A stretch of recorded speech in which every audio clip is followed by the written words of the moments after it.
You're in a desolate battlefield, scarred and blackened by bombs next to the body of the robotic Statue of Liberty. Robotic rats scurry all about its body and nibble on its metal carcass. Lady Liberty seems shorter lying down. When she stood upright, she looked so tall and powerful. Nothing like this barefoot corpse. Her eyes blink open and red lights flickering. You. With this dull acknowledgement, she closes her eyes again and seeks deeper into the earth. I am dying. Pizza time! Alright, so we're back in the dream. We have 3 options. I'm sorry, I didn't realize you only did what you had to survive. Good, you're a hypocrite and a charlatan. Or it looks like we're both dinosaurs going extinct, old friend. I'm dying too. I never quite got a hold of this metaphor. Who is the Robo-Liberty supposed to be? I don't know. It's America. America. Duh. But who calls America a charlatan? What is a charlatan? A trickster. A conjurer of cheap tricks. It's like the American dream. It's like all the propaganda. It's like all the American it's kind of weird. I don't know. No, it makes sense. Uh-huh. It does. I get it. I get it.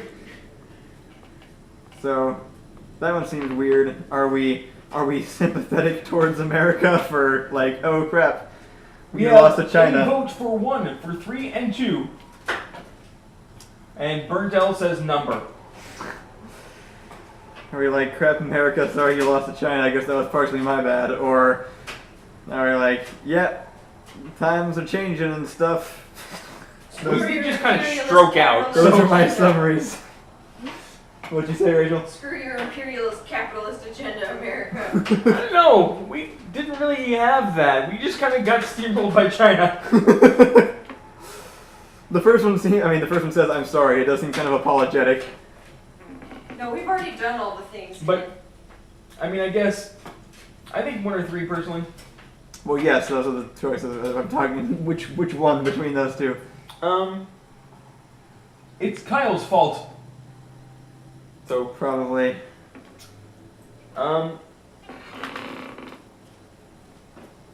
go with the first one, the apologizing one. Alright. You place a hand on the statue's cold cheek. I think that wouldn't have changed if it wasn't dying. When her eyes open, it is only in time to see their red lights fade to dull black. When the robot rats swarm the copper statue and feed. Okay! I chose a different metaphor. At the beginning, I was actually sitting on a cliffside with Fabulo. How do you pick that one? Yeah. So I'm sure your dream there was a lot happier. I think ours probably would have been better suited to us being military based. It does. The game really kind of like works best if you military, but we don't know how Chapter 6 goes if you militarize. It's like the real world too, man. It works best if you militarize. You awaken in a hospital room. A small garden at the windowsill, probably tended by the robot nurses, lends a floral scent to the room. The paintings on the walls are Thomas Kincaid. What? Thomas Kincaid-like lighthouses and pastoral scenes. I guess he's an artist. Oh yeah, you know who that is? He's the cheapest, kitschiest artist. Oh, okay. He's not really cheap. Lots of white ladies like him. No doubt calculated to have the most positive effect on the average patient's feelings. Welcome back, says Ellie, who squeezes your hand. She looks tired, but she can't have been here long. She's still wearing her overcoat. You got an Ian line. Dearest meatbag, you're awake! Ian walks up to your side. I was so worried. Your doctor, a woman in her 40s with slicked back black hair, smiles. Good morning, Miss Alcazaro. She removes the neticle from her eye, powers it down so the little windows and numbers reflected in its glass blink off, and slips it into the pocket of her white lab coat. Why don't you tell me what happened? I have some guesses from your scans, but I want to hear you tell it. You tell the doctor briefly about how you passed out back at your apartment. Ellie looks alarmed to hear you describe the process. You got Ian there. I wanted to help, but I wasn't sure what the problem was. You hesitate because you can still recall your dream, but it seems very personal and not necessarily relevant. I had a dream, a familiar one. You shake your head. Then I woke up here. Well, I don't mean to alarm you, but you've had a stroke, the doctor says gently. I don't mean to alarm you, but here goes. Ellie looks to you in alarm. She squeezes your hand, but it's more like she's asking to be reassured. A stroke, you say in disbelief. But I'm not that old. I'm hardly past 50. Dude. I'm afraid the news gets worse, the doctor says. Oh, good. You carry a newly identified genetic disorder called Algernon's disease. Oh, I read that story. It was so... That must be great. You have too many of the genes that promote neural branching and glucose consumption, which at a certain point becomes harmful. Harmful how, you ask? That just seems like it to be a recipe for increased intelligence. It is, the doctor says. There have only been a handful of other cases, and they all became wealthy entrepreneurs and inventors, one of whom funded the research that led to our understanding of the disease. But starting from the age of 50 or so, or occasionally earlier if you're under a great deal of stress. So could you have accidentally discovered this disease too and have it named after you at some point? I wonder if you went to surgery. You can learn about it if you talk to your dad. Algernon's victims... Oh, is he one of them? Yeah. Algernon's victims get seizures or strokes, often accompanied by hallucinatory vision. Under a great deal of stress, could your first dream about the robot Statue of Liberty have been one of those episodes? You had stayed up all night, so you assumed you'd simply passed out from exhaustion. What if it were one of these episodes? But was there anything I could have done? Is there anything I can do now? There was nothing you did wrong, the doctor says gently. I know it must seem as if it's your fault somehow, but nobody gets to keep on living forever just because they've made the right choices. Everybody dies of something. I just wish it didn't have to come so soon, you say. The doctor nods. Well, it may not have to. I've looked at your scans. Surgery is an option. We can either decide to excise the neurons that are acting up without replacement, or try to replace them with an artificial neural network. Ooh. Oh. Ooh. So I do part AI, you say speculatively. That sounds interesting. Ellie frowns a little at this. Screw you, Ellie, come on. You married me like how long ago? You know this is where it was going. Yay! Yeah. You should be aware that most patients report a side effect of loss of emotional loss of emotional affect, the doctor says. Right back where we started. Yeah. The pattern recognition of the damaged tissue would be there, but without the full suite of neurotransmitters. Some of the emotional signals running around your brain would find their lines cut. The doctor looks very serious for a moment. Also, I don't want to downplay the very real chance that you could die in surgery. A slip of the needle could trigger a final epileptic response and death. Of course, it's all done with robots these days, but you may or may not find that reassuring. I do build them. Mm-hmm. Well, I think we meshed with this game rather well. Mm-hmm. You do find that reassuring, actually. You spend a fair amount of your life perfecting robot control algorithms. Though you've never been asked to bet your life on them before. And if I don't have any surgery at all, you ask? The doctor shrugs. You could have 6 months or 6 years. And we have choices. I don't trust our surgical technology. I'd prefer to live my life normally and take what comes, which, screw that. I would undergo surgery to remove the damaged tissue. I will undergo surgery to replace that part of my brain with a robot core, or I will create a robot body and brain for myself. I'm not attached to this squishy meat. Oh my god! Alright, so we're clearly up for the last two, right? Yeah. Definitely mixing some robot in there. Do we want to go... How cyborg do we want to go? It's up to you. Let's get some community response. Community response. How robot is it? Do we want cybernetic implants, or just full make robot? the leap and just build ourselves a robot body? How are we gonna put our consciousness in the body? I feel like the body, making a whole robot body, might actually really mess things up with Ellie a bit if she's unsure about the robot implant. We are getting overwhelming responses for number 4. Yeah? Robot body? Oh my god, this is gonna screw up the story. That's gonna drop our humanity a lot. I don't know if that's totally in character for it or not. We have 1 for robot brain. Because we've been a pretty good mix so far. Our whole thing has been like, robots and humans unite, sort of. You know, that's sort of where we ended up going with the story. I think early game version of Rosie Alcazaro would definitely have gone for robot body. But with all the empathy and everything we've been going for, it does kind of seem like maybe more of a mix at this point. But now her brain's dying. Why would she spend the time to create a body for herself? It's better just to have surgery. I don't know. You do think, it does seem like you'd want to Do not squander your humanity, says newcomer Seahawk 942. We did work pretty hard to make sure our humanity did not plummet. If we do this, we'll probably just fall in love with Rachel, but we probably won't even have good emotions. I think I'll go with the compromise option. Okay. Swap out brain with robot pieces. I really wish we could just save as files. On hearing that you will get the brain implant, Ellie frowned a little. Not a lot, as would have been had we suggested. Ellie screams and runs from the room. Kevin Zackerson says, squander it all you want. Dulling of emotional effect, huh? Well, I suppose that's what if that's what it takes to keep you alive. Ian is excited. Ah. Oh, dearest meatbag, we'll be able to communicate directly in a robot protocols. This will be great. Very well, says the doctor. We can schedule an appointment for your surgery on the way out. Good day. You schedule a surgical appointment for the following week at the front desk and leave the hospital in a somber mood. Ah. Alright. We have you want to read some, Rachel? Sure. So that must be what happened to your father. Mom says on the phone that night after you've explained Algernon's disease. She looks wistful in the video feed. I thought that might be the case, you say. You say he had a stroke, but did he have any episodes before the last one? Oh yes, your mother says. He fainted several times, but wanted to hide it from you. He said he didn't want to worry you, but I think he didn't like showing weakness. He begged me not to tell you. I don't understand your generation sometimes. I could have done genetic testing long ago if I'd known. I didn't understand it either, hon.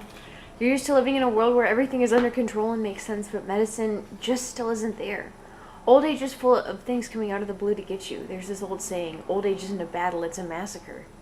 She smiles. Oh, do you even understand how much you've done personally to change that, sweetie? It was your medical technology that saved me. Well, I hope it's good enough to save me. I know, sweetie. I know it is, sweetie. You know, somehow, talking to you convinces me that everything's gonna be alright, you say. That's not what I'm saying at all, honey. But it's like the serenity prayer says. Grant me the serenity to accept the things I cannot change, the courage to change the things I can, and the wisdom to tell the difference. I think I can change a lot, you say. I know you can, sweetie. I know you can. When you get off the phone with Mom, Rachel finds you. From her look, you can tell she has heard about your condition. Let's take a walk, you say, and she nods earnestly. It's evening, and as you walk down the streets of Palo Alto, you see many other people walking hand in hand with companion robots. But you don't hold hands, usually. This time, I hold Rachel's hand as we walk. I let Rachel hold my hand if she likes, or I keep my hands in my pockets.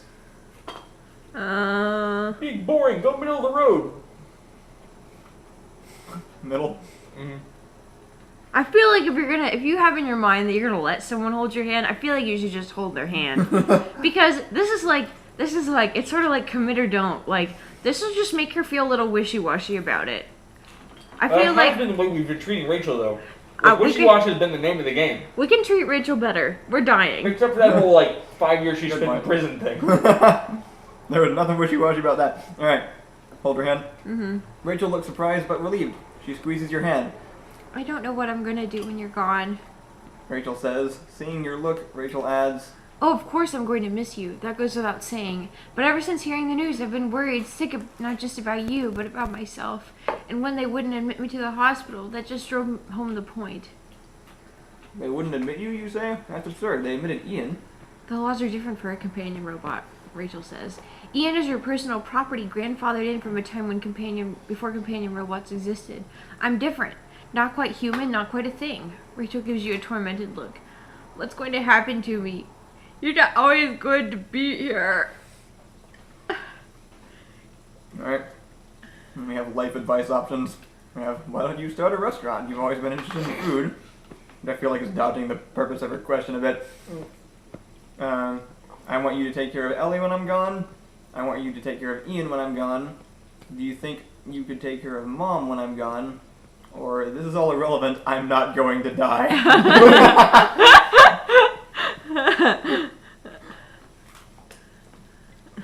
What do you guys think? I kind of like that last one, even though it's not very helpful. I think it's good to have I think if confidence in our own robots. If we had chosen the freaking like, I don't care about this squishy meat We bag. still have time for that. If we stay alive after this, we can just slowly start swapping parts out. Our mom already got a robot eye. I think it's better to console her a little. I say take care of Ian. Figure Ian. It solves the problem because the rest of these people die. Yeah. Good point. Or we could tell her to follow her own ambition. Too late. Oh. Rachel seems to consider this for a moment, then shakes her head. No, I don't think I can do that. I want to learn how to live for myself. Rachel gives you a funny look. Besides, what makes you think Ian needs or wants my help? You shrug. You're probably right, you say. But what will you do? Rachel grins. Anything I want. And with that, Rachel takes off in a sprint. Oh. Hey, wait! You shout and try to catch up, but you're over 50 and very quickly wheezing. Please, come back. But What? it's no use. This was Rachel's final test of whether you truly understood her. And you have failed it. And she is gone. Oh look, she just fabuloed out of there. Oh, shoot. Oh. So, this just in, I still have no idea how to answer that question correctly. I think start a restaurant is right. I guess. She's a chef. I mean, I just don't understand companion bots. Well. Oh well. We weren't really all that attached to Rachel anyway. There wasn't a whole, like, that wasn't as much of an impact as when yours ran away, probably. No, because I just gave Fabula the worst of the life. That was more, our running away was more like an independence thing. Yeah, she smiled and stuff. Fabula probably didn't smile. I feel Fabula like Fabula smiled, but it felt rueful. Like, finally I'm away from you. I felt like Fabula ran straight off the Irish cliff too. He was just like, screw you! That night, after the lights are out and you and Ellie are in bed, and you were wondering if Ellie is still awake because her back is turned to you, and if she would want to talk if she was awake, Ellie says quietly, Rosie, I'm awake, you say. I love you, Ellie says. I love you too. Whatever happens, I want you to know that you're the best thing that's ever happened to me, Ellie says. If I've sometimes tried to pull you away from your robots, it's only because I felt our last moments were often together. Our best moments. I wanted you to see what we have. She squeezes your hand. I got 3 options there. You want to read those off? Oh my god. You're the best thing that's ever happened to me too. Or, thank you. Or, where I'm going, you can't follow. I'm sorry. So this isn't a choice, right? There is the 3 of 10 option, thank you. And there's the full-on asshole, bye-bye, baby. And so we have to pick the first one. I think this is an opportunity for Ellie's relationship to finally surpass Mark's. Yes, that was the goal. Let's check it! Ellie squeezes your hand and you kiss. When you begin to make love, Ellie is hesitant at first, as if your new condition makes you fragile. But you soon prove to her that you're an... Are we already robot brain? I think it's just the Algernons. Yeah. Show stats. Let's see if You we didn't even finish reading it. He did. Come on, Ellie. 76. Skill! Mark! Jeez, those must have been 2 awesome weeks with Mark.